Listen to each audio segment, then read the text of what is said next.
At 27, she should be planning her future. Instead, she's in a life and death battle, preparing to have surgery to remove a brain tumour the size of a lemon. Now, Anna and her doctors are convinced the tumour formed because she was a heavy mobile phone user. Laura Sparks has this exclusive report. Most 27-year-olds have the world at their feet, so, you know, and finding out that you have a brain tumour was really hard to take. That dark patch there, that is the tumour. So, wow, it's fairly as you big. can see, it's quite large. I've been told that the tumour is probably about that big.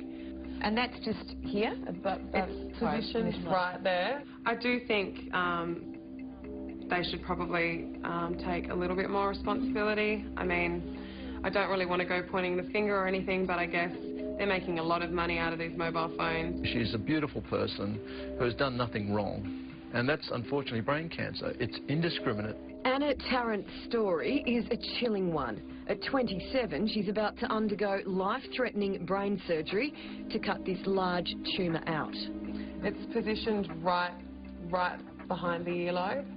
So, you know, normally I've always used my right hand, you know, in my right ear. So it's pretty much positioned right behind where I've used my phone. So you put two and two together and it's all pointing in the one direction. It pretty much happened out here. 4 weeks ago, after suffering a seizure, Anna spent 5 days in hospital. She was eventually diagnosed with a glioma, an aggressive brain tumour. I think I was initially in shock. That was pretty hard to take, especially when I've had no history, there was no indication. Since her diagnosis, she's been researching how and why she has the tumour. I really have probably used the phone, the mobile phone, for at least a minimum of 3 hours a day, 2 to 3 hours, consistently. I have been on the road in sales for 5 to 7 years, and that my tumour is placed above my right ear. I find that to be quite coincidental. You know, I'm not a scientist, I'm not an expert, but, you know, all things are leading to mobile usage. What sort of duty of care do you think the mobile phone companies have? If there is some way that we can make them more accountable or have warning signs put on every single mobile phone package, then, you know, maybe we will be able to save some lives. Even our top epidemiologist in Australia, Dr. Bruce Armstrong from Sydney University, believes the research is now strong in terms of long-term mobile use and tumours. What was found there was evidence of a twofold increase in risk of tumours. I would not want to be a heavy user of a mobile phone. Anna's not the first brain tumour patient to raise the alarm. Mobile phone salesman and heavy phone user David Smith had a tumour as big as a golf ball removed from his acoustic nerve. So David, the tumour was just here, is that right, behind your ear? That's right, behind my right ear. Where did you used to talk on the mobile phone?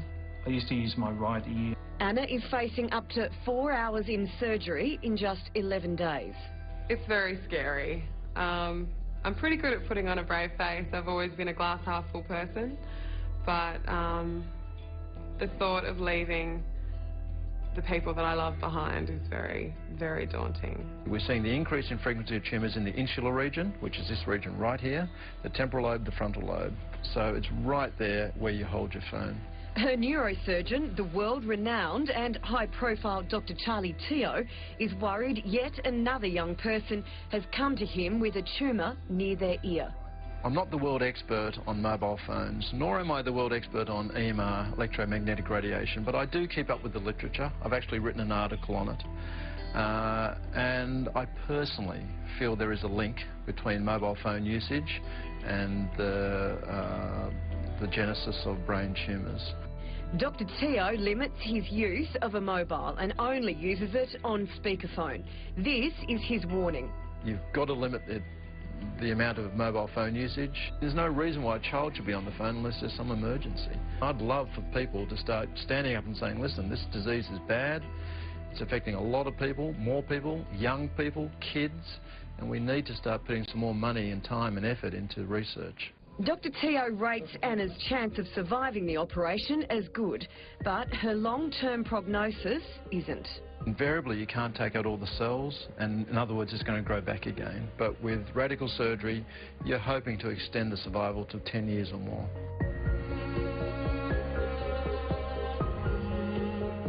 In the days leading up to her surgery, Anna's mission is to get the message out, particularly to parents who issue mobile phones to their children for safety reasons.